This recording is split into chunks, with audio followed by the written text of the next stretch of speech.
Hello ladies and gentlemen, this is Rise of the Phoenix. This video is going to be the next video in my series of tier lists for tier 1 and tier 2 good and evil commanders. I've already done T1 and T2 evil, so this one is going to be T1 good commanders.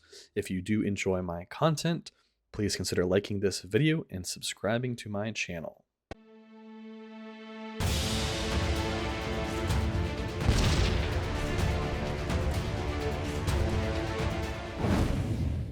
Welcome back everyone, let's get right into the tier list. We're going to knock out the lower tiers pretty quickly so that we can have a little bit of time to talk about the higher tier commanders. Coming in absolute last place is Ori. This guy is terrible. He is just a worse Dwalin that also happens to take the same respect items as Dwalin, meaning any respect item you give to Ori could have and should have gone to Dwalin instead. If you happen to get the invite for this guy, just use him to build roads or flip, low power tiles or whatever. I would not advise actually fighting with this guy because he's just not very good. All right, C tier, we're going to do Merry and Pippin. Not particularly PvP viable. They do have a reasonable amount of healing and a cleanse, so that makes them kind of okay. The really big thing, in my opinion, that holds them back is the fact that Fanaticism, which is a pretty solid damage boost, is locked behind Palantir Scryer. There are 5 title. Palantir Scryer gives them a chance of succumbing to madness every single round, which means sometimes they are going to succumb to madness on the same round that their heal goes off, in which case you have a chance of healing and cleansing the enemy army, which is not good. All right, also C tier, we have Hirgon. This guy is actually good at one thing and pretty much one thing only. He is a unique source of plus siege damage for good side.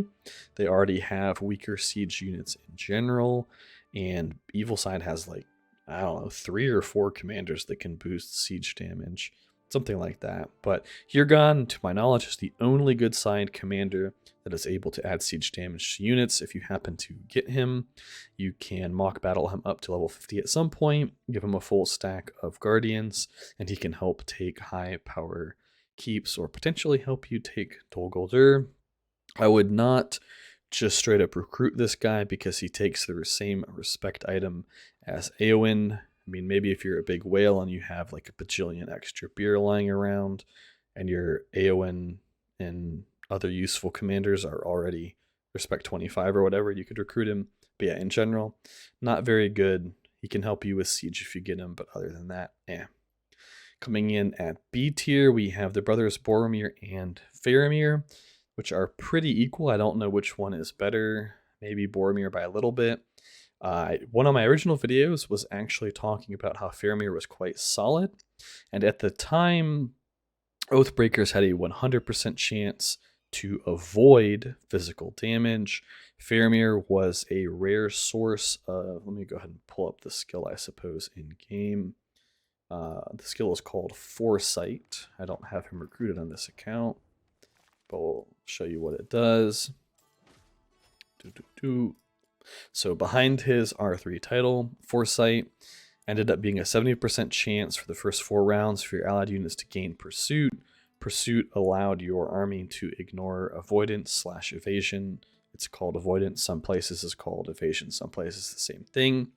The point being, this gave your army a pretty respectable chance to ignore the fact that Oathbreakers just ignored, and by ignored I mean avoided, physical damage. And since they aren't particularly tanky units, the fact that you could ignore their 100% avoidance on physical damage was super solid because it meant you would just shred them.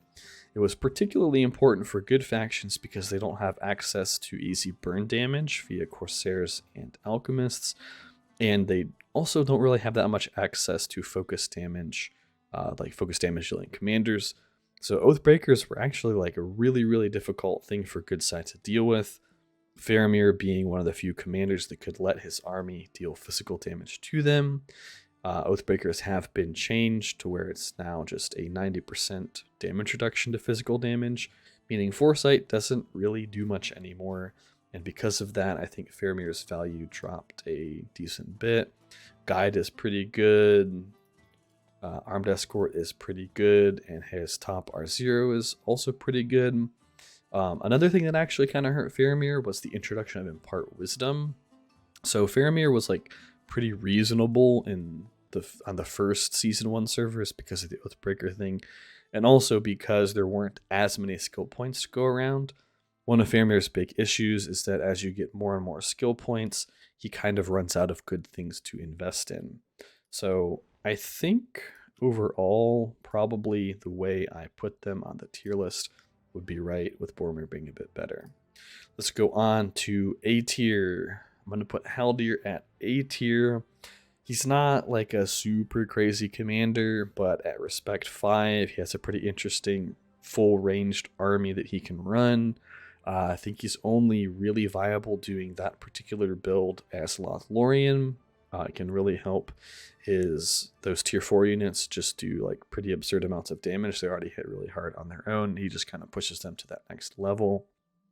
I don't know. For Lothlorien, I think he might even be S tier for Lothlorien. Other than that, he's just a pretty solid commander. He's pretty good. He can take tiles. He can do PvP. He can run Eagles at respect 3.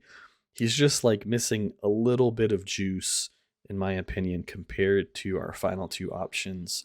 But I mean, you can definitely run him. And if you're playing Lothlorien, I would highly consider running him. All right, S plus tier. We're going to jump straight up to S plus tier. Suppose Haldir. He's like S for Lothlorien and A for other factions. Anyway, S plus tier. We have Dwalin. This guy is an absolutely phenomenal commander. He can do a really respectable amount of commander damage. He's maybe the best commander in the game for farming Balrogs and dragons due to his respect 5 title, reducing burn damage. That also makes him particularly strong against evil factions because it can help shut down burn damage from alchemists and corsairs. Really flexible commander. Just pretty much everything he has is good. He's like the opposite of Faramir, where Faramir just runs out of good skill points to spend.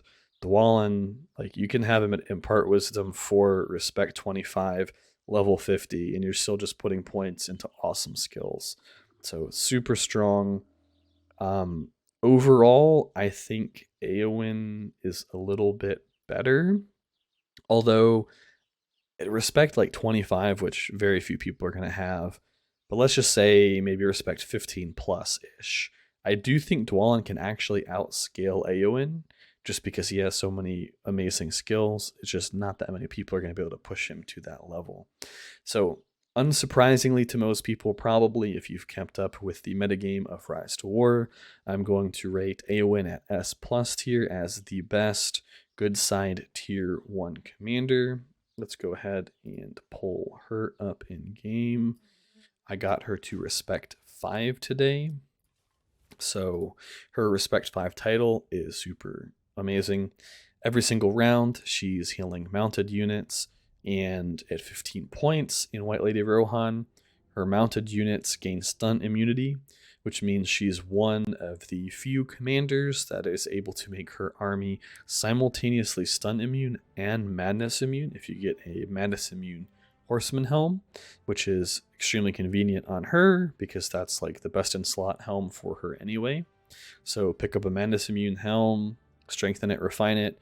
Now your mounted units are immune to madness in the early rounds, and also your units are immune to stun for the entire combat. Extremely good ability. She has Frontline Rescue, which is a nice chunky heal that goes off once. Depending on what you're fighting, maybe you don't take this. Like if you're running into a lot of anti-healing stuff, maybe you don't take those points.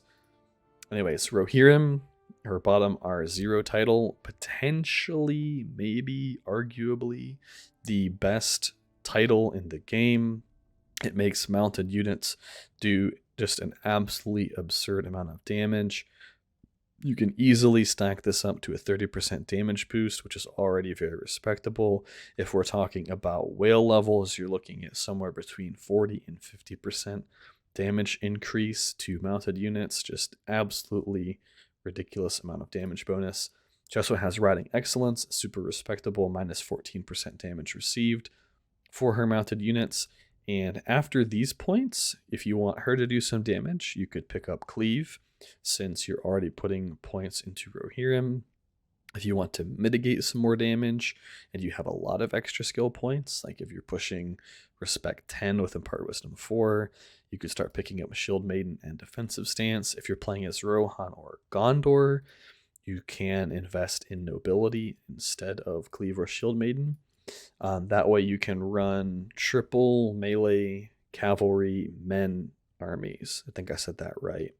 So you get T3 Cavaliers. They are melee cavalry that are men. If you're Rohan, in this case, which I am, you get Marshals, which are T4 Cavalry, which are also men. Then you get Cataphracts, which are T3 Cavalry, which are also men. Gondor's lineup being Swan Knights, Cataphracts, and Cavaliers. All right, excuse me, guys. I had some little throat issue there. I don't know. It just felt like something was stuck in my throat and was messing up my talking. So yeah, it is very viable for Gondor and Rohan as Eowyn to run Nobility, since they have easy access to an extra mounted men unit in their form of their tier 4s. So yeah, overall, Eowyn absolutely phenomenal. It's a little bit out of the scope of the tier list, but I wanted to share a battle report from earlier today of my Eowyn taking a 130 power tile after hitting Respect 5. I mean, 130 should already be somewhat easy for her, seeing as she's 6 levels above the tile commander. But, I mean, this is just kind of like, it feels like cheating in some ways, taking a 130 essentially for free. So, all in all, if you are playing the good factions and you're looking for which tier 1 commanders to invest in, you absolutely cannot go wrong with investing in Eowyn or investing in Dwalin, or potentially investing in both. They take different respect items. It's perfectly viable to run them both. Alright guys, that's it for this video. I hope you enjoyed it and learned something useful. Let me know what you think about my tier list down in the comments below. Did I overrate or underrate any commanders? I'll see you in the next one. Rise of the Phoenix, over and out.